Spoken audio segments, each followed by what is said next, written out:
Which glue do you use for ABS pipe? ABS pipe looks like this.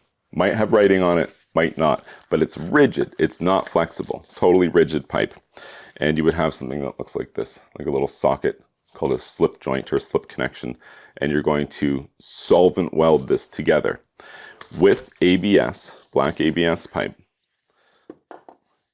The correct choice is ABS cement specifically. There's actually, if you go to the aisle to buy this stuff from the hardware store, there's 100 colors of different stuff. But for ABS, it'll say ABS cement right on there.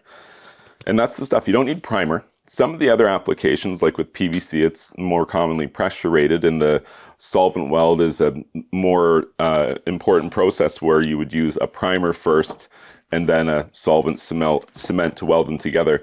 With ABS, most commonly it's for drainage applications. It's a one-part application. Yellow is the right color, and that's how you solvent weld ABS. I am technically Steve. It will technically help you if you like and subscribe to this YouTube channel. I'll see you later.